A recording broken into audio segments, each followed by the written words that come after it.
All right. Hello there, fellow CEOs. I have a special guest with us today, and her name is Megan. And I met her at a networking event a few months ago with one of my mentors, Holly Haynes. And I definitely wanted to have her on the podcast so she can share her brilliance with you. And so, of course, I always just have the guests introduce themselves because no one is better introducing themselves than themselves, right? So go ahead. I'm going to turn it over to you, Megan, and introduce yourself and tell us what you do. Awesome. Well, thank you so much for having me. My name is Megan Kachigan, and I am a director of digital marketing, messaging strategist, copywriter. So we both do the strategy and actually execute it for you. And I help CEOs step out of the weeds of the Google Docs, the back end of the email service provider, so that you can continue to be the big picture visionary CEO that you are. And we help you build scalable marketing systems so that it can work without you. It just requires your thought leadership input. And then we take that and make it work for you in a system, in workflows that are working for you. I tend to work with high-level entrepreneurs, thought leaders, service providers, wellness businesses who want to grow without the constant hustle of being on that content creation hamster wheel, the pitfalls of inconsistent messaging, because I really marketing should feel joyful. And I think for most people, it does not. It feels like a chore. It feels like I know I need to, and I don't want it to feel that way. So I support with my 3M roadmap, which stands for messaging, mapping, and then marketing, which I mean the actual execution of it. And that's my proprietary framework that simplifies marketing into a repeatable and results-driven system, because I know we like systems here, right? Yep. So that allows you to do your marketing to attract, nurture, convert your ideal clients with minimal effort on your part. So you don't feel like you're constantly creating new content, but instead you're being strategic about feeding this engine that is going to keep working for you. Oh my gosh, I love that, because I have more recently actually gotten more of my messaging down, and it is so much easier to create content. Someone used to tell me, many people used to tell me, when you get bored of saying the same thing over and over again, that means you finally hit it, because you keep going back to the same things. Yes. And so I'm like, okay, we have arrived, or we're arriving, I should say. So that's super awesome. And so I'm super excited to hear more about your 3M roadmap, because, well, if it's going to help me be more efficient and our listeners, right, then that's what we want to absolutely strive for. And so, of course, if we're trying to be more efficient, we're trying to also avoid burnout. So this was obviously going to help by creating some content workflows that essentially, do they run by themselves? Yes. With 1 hour of client input, and then they run per month, 1 hour per month of client input, and then the rest, it just runs. Oh my gosh, I love that. So 1 hour a month, my mind is blown, because I spend way, way more than 1 hour a month. Yeah. Many people tell me they spend 2 hours writing just one post, and that is wild. That is not necessarily the best use of your time. We can make that so much more efficient. So what's this biggest misconception, the thing that you hear most from entrepreneurs about this content creation, and how does your roadmap actually help it? Yes. So I think one of the big misconceptions is that more content equals better marketing, which is not necessarily true. It sometimes can be a good first step just to build that habit of showing up regularly and getting visible. That can be a great first step, but you don't stay there. You really are now testing that content to see, okay, what is working? What is not working? What angles are resonating? What angles are not clicking with your audience and your people? And the reality to get better marketing is to be more strategic and then create pillar content that can then be repurposed. And that is one of the keys that is going to save us so much time and make things so much more efficient, both on your end, so you don't have to take up the brain space and mental capacity to what am I going to write out next? What am I going to put in my next email? What am I going to post on Instagram? What am I going to, that constant, doesn't have to be looming in your head. So when you create content pillars, for example, You don't have to feel like you're constantly creating, posting daily, showing up on every single platform, writing new content from scratch. Like, it shouldn't feel exhausting. Like, marketing and talking about your offer and your transformation should feel like energizing and light you up and feel exciting. And if the like marketing you're doing is robbing you of that, like, yes, kind of energy, then I might argue that your marketing style like needs to shift to really be more aligned, because people can feel that energy when even through your writing, or like definitely if you're showing up through video, of like, if you're super amped and passionate about this transformation that you can get people, then like, don't shut up about that, you know? Like, if you are really changing people's lives, like, then I would expect you to be, you know, talking about that all the time and so excited about it. So what we don't want is to have you stuck in like output mode without a strategy, getting burnt out, getting minimal ROI. I think that's where so many people are when they focus on quantity over quality, like this high volume content strategy. You see successful entrepreneurs doing that, but you also need to realize they have a team behind them. They have a whole marketing team behind them creating that and getting that out there. They are not necessarily solopreneurs. So, like you were saying before, it really comes down to having a clear message that is going to lead to the conversions, and not just feel like you're adding to the noise that is out there, the noise that has only increased since AI has made content so cheap these days. So the way the 3M roadmap fixes that is one. So the first M is for messaging. We're going to get clear on exactly what you're saying, who you're saying it to, why and how you do this so uniquely that you are the right choice versus someone else who does a similar thing to you. And that gives every piece of content a specific purpose. We're not just throwing the spaghetti against the wall and hoping it sticks.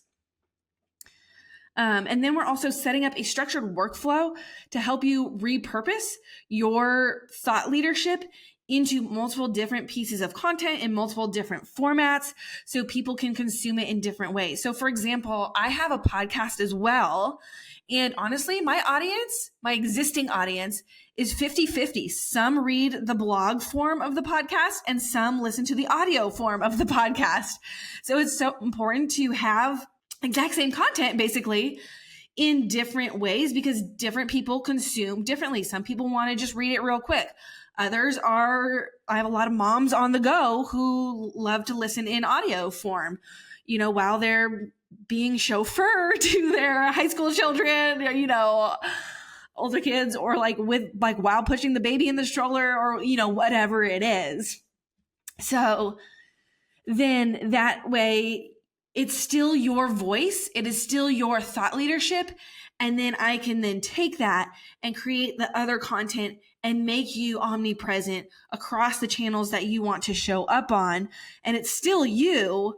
I'm just getting in the weeds for you, because also you want to save your mental capacity to do the things like the high level visionary CEO things for your business. And then also like what you're actually best at, like serving your clients, and like why you actually started your business to begin with. Like, you did not start your business to become a marketer. Most people did not. So I certainly did not start my business to be a marketer. It's actually the thing that I struggled with the most. I'm like, can I just like tell you, like, can I just do it for you? Like the whole operational things? Can I not try to tell you why you need it, or all those things? Yeah, that's definitely a thing for me. So I know it's totally relatable. Yes. So my done for you clients, I meet with them 1 hour per month to get all their thought leadership out of them. They don't come prepared to the meeting at all. They just brain dump on me, like the things that they've been thinking about, the things that they've been doing. And then based on that, I'm deeply listening. I'm asking them questions, very strategic questions based on what I already know about them, because I've already binged all of the content that they've previously put out there, and then listening to what they're saying. And then also just taking my experience and industry knowledge to be like, and what's your take on this? Oh, that's interesting. People are not saying that. People are saying this. Let's talk about this nuance. That's really making you stand out. And it often takes someone else, me, as being the mirror for you to see that. like when I say it, you're like, oh, it sounds so obvious. But like if you don't have that mirror, like you don't necessarily see it for yourself or slow down and stop and long enough to be like, oh, this is the thing like right in front of me, this gold nugget that like I'm not even seeing because you're too busy running on that content creation hamster wheel. So this hour a month is like, you know, so doable. It's cutting down their content creation time by like, you know, 75% depending on what they were doing before. And it's great because it's still their thought leadership. It is still their voice. You don't lose that at all. And I don't want you to, because like that's the magic that has gotten you to the level of success that you've had so far. And like, I'm not you. I don't have your expertise, but I can take it and translate it in a way that your audience is really going to resonate with, apply the copywriting techniques to make it really relatable, to make those hooks super catchy so that people want to read and consume and binge and dive in more deeply to all these good things that you have to say in all the different formats, emails, blog posts, Instagram, LinkedIn, like wherever it is that you want to show up. So bottom line here is like sustainable marketing is not necessarily about doing more, but like really being smarter about how and where you're showing up. Yeah, I love that because I love the whole concept of quantity isn't what the goal is. It's the quality of that content that you're putting out. So if you're able to pack a punch in one piece of content versus 5, ultimately it's going to have you be way more efficient, right? You're not spending as much time on content creation, but then you're able to also repurpose or, you know, multiply that into multiple pieces and have like, it's more of an effect. And I feel like that's truly what you're like, this is what this does is we make sure we narrow down on the things that are really, truly matter, that quality piece and not focusing on that quantity piece. So yeah, and I think what people don't think about it because they're too busy chasing the algorithm of I have to post stories, or I have to show up on stories every day. I have to post every day, otherwise the algorithm isn't going to show my stuff. What you miss out on is if it's not good quality content, if it's content created from exhaustion or I just need to get this out there or ChatGPT is going to help me because like I just don't have time to do it, and then like people can tell, then like it's going to turn them away from your brand, not towards it.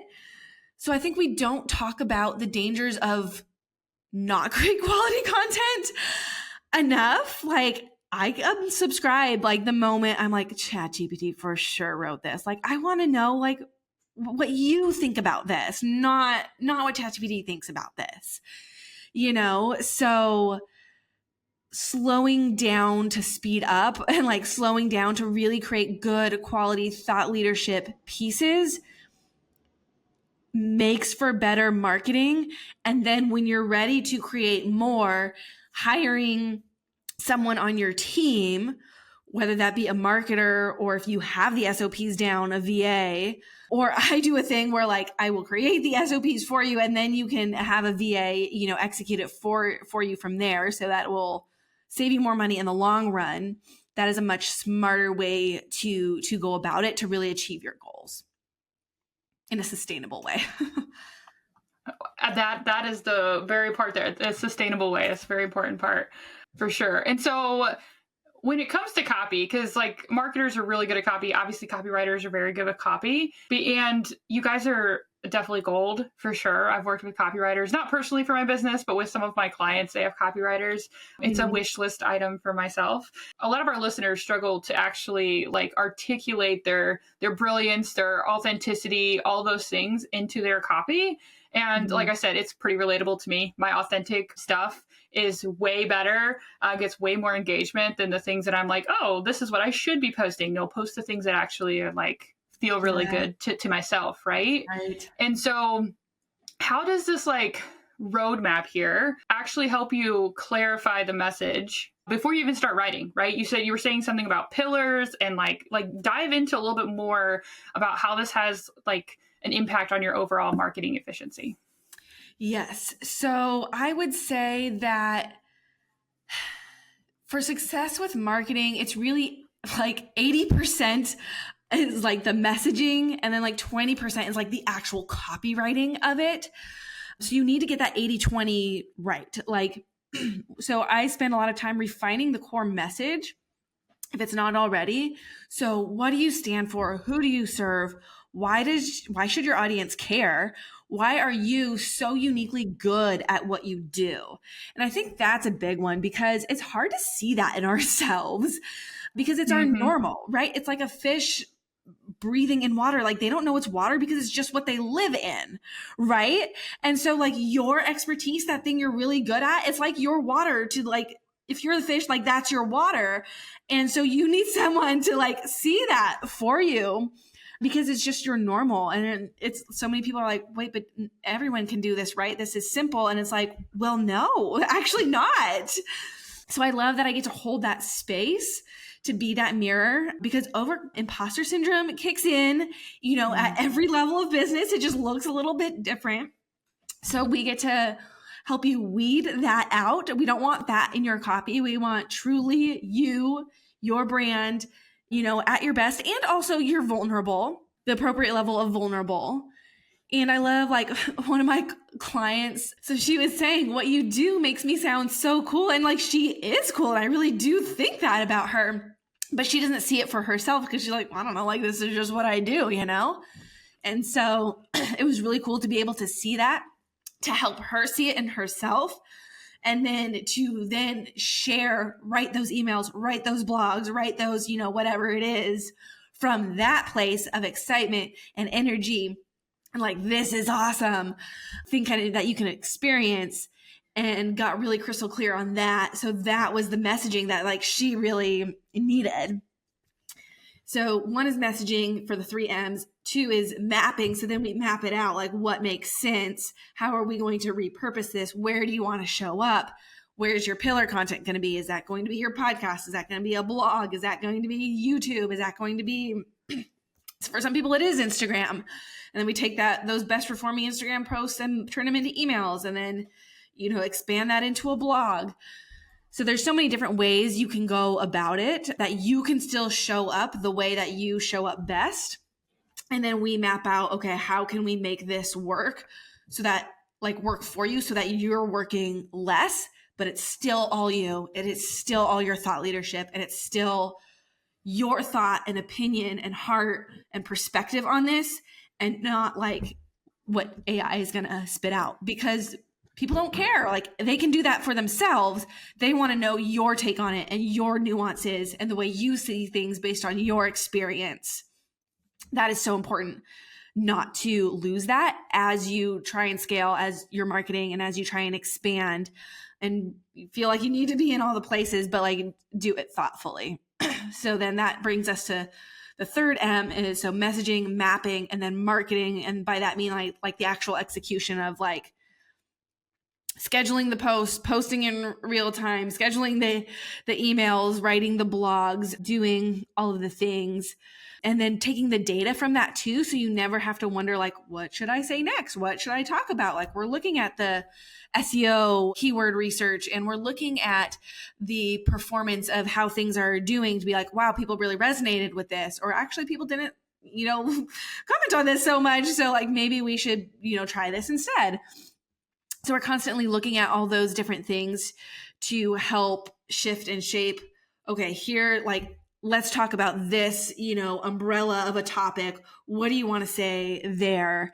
And then we take that and put it into this clear, repeatable framework for talking about your work.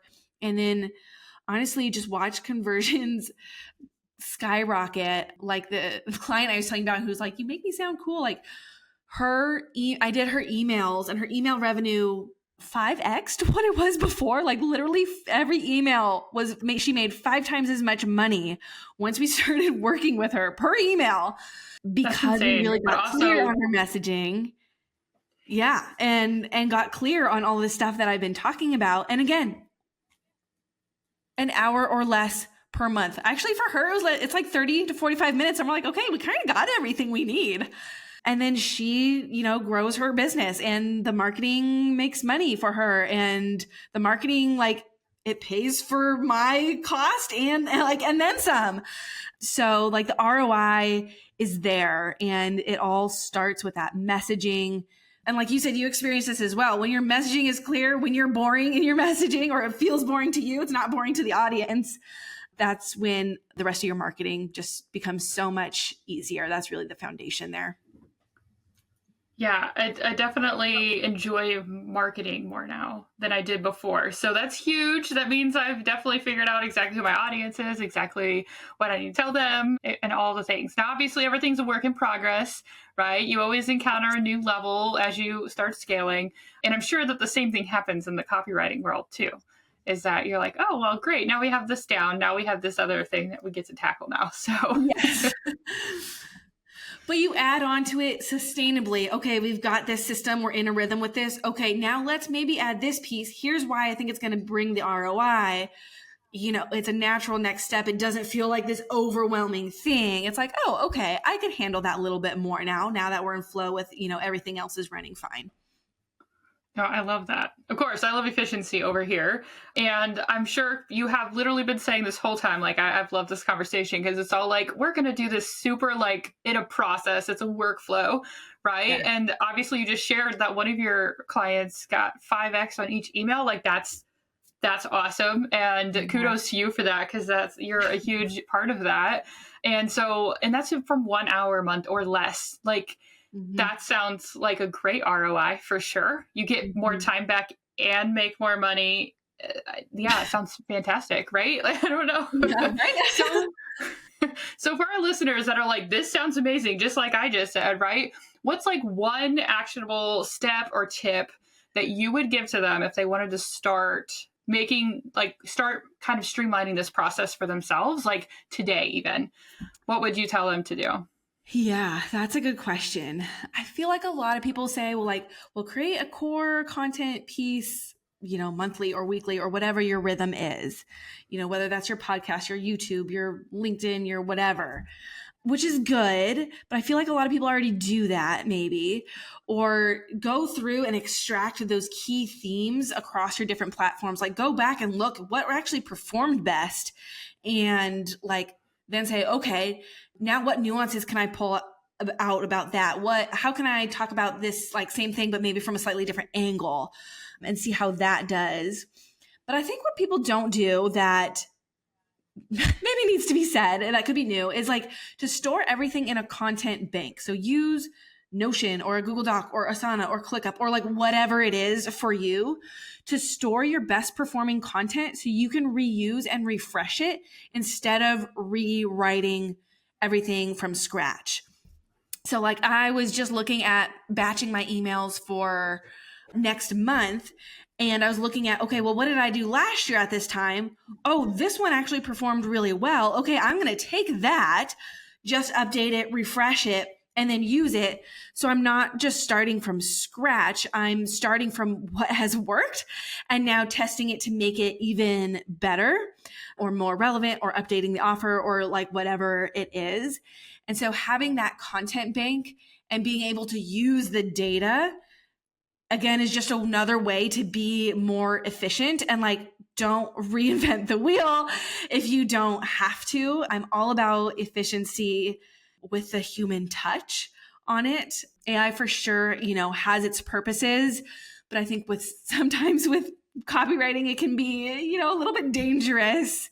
Use it to help you save time in other ways. It's for sure super helpful. So I would say the biggest takeaway is if you feel like you're always creating content, then organize it in a content bank so that you can reuse it, the next year or the next quarter or things like that. So again, you're not constantly creating from scratch. I absolutely love that. I have definitely been learning all these things over the last 6 years that I've been in business. And I really do think that was something I wish I would have learned sooner, that last little bit where you create a content bank or even the pillars part, right?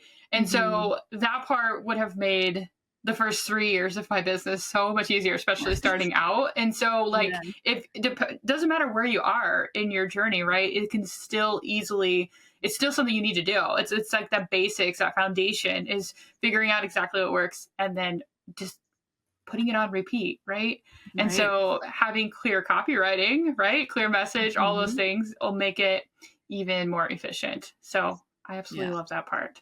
And so is there anything else that you wanted to share today? Yeah, no, but I feel like we covered a good amount there, kind of each part of the process. And like, that's my like proprietary signature process, whatever. But like, really, you like, you can't skip a step. Otherwise it's not going to work as well as it should, or really get the ROI out of your time for doing it. And I think like having grown at like starting as a copywriter, I've been in business 6 years too. Ooh, and seeing awesome. like earlier in my career, like copy didn't convert if like all of these pieces weren't in place. And so I've just like seen through trial and error over the years of like, you can't just say, oh, I'm going to go write copy without really thinking through your messaging. And you really can't like do your messaging well if like you haven't looked back at your other pieces of marketing and like, well, what does the data tell you? What does the SEO research tell you? And it's just like, I don't know, so simple. And yet I guess it can feel like a lot, which is why marketing help is, makes sense to hire, whether it's a consultation, whether it's retainer, whether it's, just get me started. How can I make this flow for myself for now? Just makes sense to just kind of get that wheel moving, and then you get momentum, and then you can just kind of keep that momentum going, like riding a bike, right? Those first few pedals are harder to push, but once you're going, then it's a low lift to like just keep the bicycle moving. And I feel like marketing is kind of the same way. Just keep that bicycle moving. And so my messaging audit, which is free, which, I think you'll have in the show notes there, is a great way to get started with this whole process. If you're like, okay, this sounds great, but like, oh my gosh, start there. Oh, I love that. And I might just have to, fill that out myself. But yes, it'll be in the show notes, which would be awesome. Because definitely getting the messaging down, like as a operations, like normally we're talking about operations on here, but as you can see, there's workflows to every aspect of your business. And if you don't have your copywriting down or the messaging down, all that stuff, right, then you're not going to be able to have things flowing, in the background to be able to utilize the systems that we put into place even more efficiently, right? And because the marketing part is a part of a system. So that's awesome. So if they want to learn a little bit more about you or your 3M roadmap, how can they connect with you further? Yes. So you can go to copywritingforcoachespodcast.com. It's a long URL, I know. Copywritingforcoachespodcast.com. And that will get you to links to my podcast, which is Copywriting for Coaches, where you can learn more there. And also I'd really recommend grabbing my free messaging audit there as well at that same link. And it's the best place to get started to see what you're doing well, quick and easy ways where you can improve. Again, 30 minutes or less, super actionable. It's based on when I created this, I was like, what am I constantly telling my 6 and 7 figure done for you clients? And as well as my copy critique club members, what am I constantly, critiquing them on and saying, do this, do this. I have summarized those into the top 13 things I came up with of this is what I feel like I'm saying on repeat to people who pay me to look at their stuff. And so I'm giving that to you for free of make sure you have these things incorporated in wherever your marketing is going out. And that is the best way to start. You can update it in 30 minutes or less. It is going to be the best use of your time. Oh my gosh, that's awesome. And I love that it's just one link. Just go follow me. Everything is right here. I love that. And I'm totally going to go listen to your podcast a little bit more as well. And so it was great for you to join me today, Megan. It's just, I love this conversation. I love conversations with anyone that, when everything they do is rooted in a workflow and operational type of space, I mean, they're even more enjoyable for me. So thank you for that. And so for anyone listening, go ahead and comment below, what is your biggest takeaway? Are you going to go follow Megan? Do you have anything to say to Megan? Those types of things. Go ahead and comment that below. But of course, if you want to be more efficient in your marketing aspects, you definitely want to go connect with Megan as well. So I will see you. Everyone else, I won't see Megan on the next episode, although I'm sure we could talk for hours, but I will see everyone else that's listening, and maybe she'll be listening on the next episode.